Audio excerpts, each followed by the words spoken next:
Talk English Podcast. English podcast for learning English.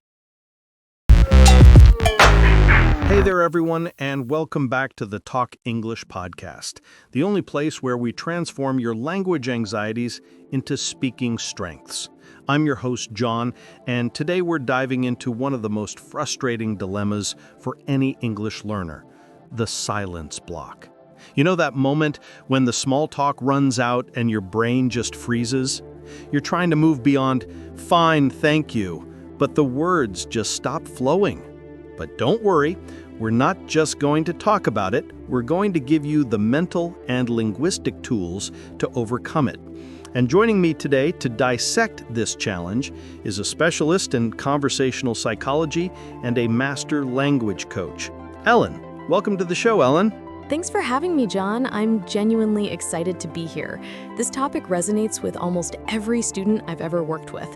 The fear isn't starting the conversation. The fear is, what do I say next? Absolutely. And that's exactly what we're tackling. How to sustain a conversation with ease and confidence. This is about taking control of the chat, not just passively waiting for it to end. Let's be honest, Ellen. We've all been there. You meet someone new, you get through the basic greetings. How are you? What do you do? And then, silence. It feels like hitting a brick wall in your English journey. It's a completely normal feeling, John, and it's a true dilemma. It's not just about a lack of vocabulary. Often, it's a fear of being repetitive or saying something irrelevant. You start to ponder your next sentence for too long, and before you can interject, the moment is gone. In language learning, we call this the end-of-line anxiety. End-of-line anxiety. I love that term. What usually happens to a learner's confidence at that exact moment? It plummets. When silence hits, the brain goes into panic mode. The learner starts thinking in their native language, translating, doubting their grammar, and simultaneously forgetting the English words they do know. The goal shifts from connecting to surviving the silence. That's why we need strategies to keep that mental motor running. That's a fantastic distinction, connecting versus surviving. To truly connect, you can't let the fear of silence win. So where do we start? How do we build a conversational bridge over that awkward gap? We start by realizing that the key isn't more speaking, it's better listening. We have to train ourselves to look for conversational hooks. When the other person speaks, they're always giving you threads to pull. The problem is, many learners are too busy preparing their own reply to notice the nuance in what's being said. That's a powerful insight. You're saying that the secret to continuing a conversation actually lies in the previous sentence they spoke? Precisely. It's like a tennis match. You don't just hit the ball back. You react to how they hit it. If they mention they just came back from a trip, that's your opening. Don't just say, "Oh, nice." You need a tool to dig deeper. And that brings us to our first strategy. The single most common mistake intermediate learners make is using questions that require only a yes or no answer. Did you have a good week? Yes. Do you like this movie? No. Boom. Conversation over. The dreaded conversational dead end. So the goal is to ask questions that force them to talk, right? Exactly. We need to introduce the concept of elaborate questions. Our first key vocabulary word today is elaborate. E-L-A-B-O-R-A-T-E, which means to explain something in detail. Instead of asking, was the movie good? Yes, no. Ask, what was the most surprising moment in that movie? That question forces them to elaborate on their thoughts. I see. The new focus moves the burden of speech from the nervous English speaker to the comfortable native speaker. You're essentially saying, tell me a story.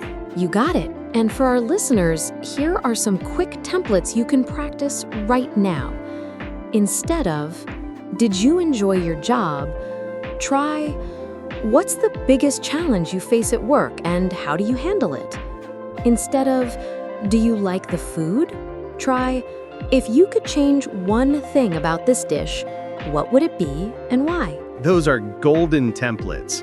They automatically lead to a longer, more interesting response. And the best part for the English learner is that you get more time to listen and prepare your next sentence. Before we jump into our next strategy, I want to take a quick moment to ask you, our amazing listener, to show us some love. If you're finding this advice helpful in your journey to fluency, please hit that like button, subscribe to the Talk English podcast channel, and share this episode with another language learner. Your engagement truly helps us reach more people. Also, a crucial resource for this episode is waiting for you, the PDF guide. You can download the full PDF transcript, which includes detailed definitions of all the vocabulary words we use, a quiz to test your understanding, and some advanced grammar exercises based on this conversation. Find the link to download your free guide in the description below. Now, let's get back to avoiding the conversational crash. Ellen, you mentioned the importance of listening. How does a nervous speaker whose brain is racing 1,000,000 miles an hour actually manage to listen actively? It requires us to adopt a new mindset. Our second key vocabulary word is ponder, P-O-N-D-E-R, which means to think about something deeply and carefully. When the other person is speaking, don't just listen for their last word. Ponder the emotion and the main idea behind their entire sentence. For example, if someone says, "I was so tired this morning because I spent all night trying to fix my computer," a weak response is, "That's too bad." An active, pondering response is a follow-up question that shows you paid attention. "Oh, really? Was it a software or hardware problem? Because I remember dealing with a similar issue last month." I see. You're not introducing a new topic, you're just extending the old one. It's like a conversational echo that shows you care. This also ties into the concept of showing empathy. Exactly. By using their words, you build a connection. You can use phrases like, "You mentioned their topic. Can you elaborate on that?" Or, "That resonates with me because I've always found topic difficult." This is also a perfect time for our first listener question.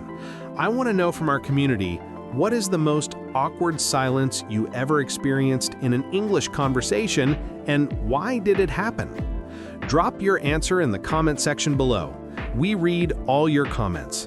Speaking of active listening and deep focus, many students struggle with the constant distraction of the modern world, which severely impacts their ability to practice effectively. If you're serious about making faster progress in English, you need to manage your focus. I highly recommend you check out a masterclass video right here on our channel, Deep Work Masterclass, 10 Pillars of Focus to Skyrocket Your English Fluency. It's a game changer for anyone trying to study in a noisy digital world. Find the link in the description or wait until the end of this podcast to click on it. Ellen, we've talked about asking deep questions and listening actively, but what if I want to contribute a new idea without abruptly changing the subject? How do I introduce my own thoughts smoothly? That's where the conversation hook technique comes in. The key is to be succinct. That's our third core vocabulary word, succinct. S-U-C-C-I-N-C-T, meaning briefly and clearly expressed, short and to the point. When you want to interject an idea, don't give a 3-minute speech.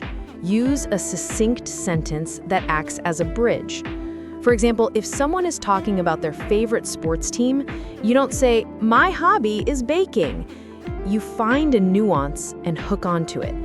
That sounds intense. Speaking of intensity, I was watching a documentary last night about the pressure athletes face, and it really made me think. Ah, you're connecting the emotion rather than the direct topic, sports. It's about creating a smooth transition. That makes it easier for the other person to follow your lead, and you avoid the conversational dilemma of an awkward topic switch. Precisely. use your own simple opinions or experiences as hooks. That reminds me of something I read. I have a slightly different take on that. That's interesting. I personally experienced something similar when... And again, for the English learner, you're only committing to one simple, succinct sentence. If it doesn't work, no big deal. You kept the ball rolling without overextending yourself. We've now covered how to start and how to extend. Our fourth and final key vocabulary word, Ellen, is one you used right at the beginning: sustain. S-U-S-T-A-I-N. This means to keep something going or to continue it for an extended period. How do we sustain the positive energy we've built up? By focusing on the flow, not the perfection. To sustain any conversation, you must accept that there will be mistakes, and that's okay. The moment you stop obsessing over your grammar and start focusing on the meaning, the conversation becomes easier to sustain. It's all about realizing that true fluency is a journey. And this brings us to the exit. We've managed to sustain a fantastic conversation, but now we have to go. How do we end the chat with confidence and grace without making it awkward? Ending a conversation is just as important as starting it. We want to leave a positive final impression. Use clear, direct, yet kind phrasing. No need to look stressed or suddenly interject a harsh goodbye. Simple is best. Try these. It's been great talking to you, but I need to grab a coffee before my next class. Hopefully, we can elaborate on this topic next time. Or, thank you for sharing that. I really enjoyed our chat, but I promised myself I'd ponder some of these ideas. I should get going now. Perfect. You're closing the loop, mentioning something specific from the conversation, and giving a simple, polite reason for leaving. It's professional and friendly. And that's our final call to action for the main episode. If you found value in today's discussion, if you feel one step closer to your fluency goal, please let us know. Leave a comment right now with the word sustain and tell us which of these 4 strategies you plan to use this week. Like, subscribe, and share. Key vocabulary for English learners. 1. Elaborate. Verb. Meaning, to explain or describe something in detail. Example: when I asked her about her trip, she didn't just say, "Good." She started to elaborate on the amazing food and the beautiful scenery. 2. Ponder. Verb. Meaning, to think about something deeply and carefully. Example: before replying to a difficult question, it's wise to take a moment and ponder your answer rather than rushing. 3. Succinct. Adjective. Briefly and clearly expressed, short and to the point. Example: the manager's email was very succinct. It gave us all the necessary information in just 3 short sentences. 4. Sustain. Verb. Meaning, to keep something going or to continue it for an extended period. Example: he found it easy to start conversations, but difficult to sustain them beyond the first few minutes. 5. Dilemma. Noun. Meaning, a situation in which a difficult choice has to be made between 2 or more alternatives. Example: as an English learner, I faced the dilemma of either focusing on grammar or practicing speaking. Nuance. Noun. Meaning, a subtle difference in meaning, expression, or sound. Example: native speakers understand the subtle nuance between "I'm happy" and "I'm cheerful." Resonate. Verb. Meaning, to evoke or suggest images, memories, or emotions. To have a powerful effect on someone. Example: the speaker's story about overcoming shyness really resonated with the audience. Ellen, thank you so much for breaking down the dilemma of conversational silence and giving us such clear, practical tools. My pleasure, John. Remember, listeners, your confidence will grow with every attempt. Don't be afraid to sound less than perfect. Just find a succinct way to interject and keep the flow going. Excellent advice. And before we say goodbye, a final reminder. You can download the PDF guide for this episode, full of quizzes, grammar notes, and definitions of our 8 vocabulary words like sustain, elaborate, ponder, and succinct from the link in the description. Do not miss out on this resource. And for those of you who know the fear of speaking is the biggest barrier to your fluency, you need to watch our recommended video, The Secret to Fluency: Stop the Fear of Speaking, Psychology and Strategy. The link is on your screen right now. That's all for today's Talk English podcast. Keep practicing, keep connecting, and most importantly, keep speaking with confidence. We'll see you in the next episode.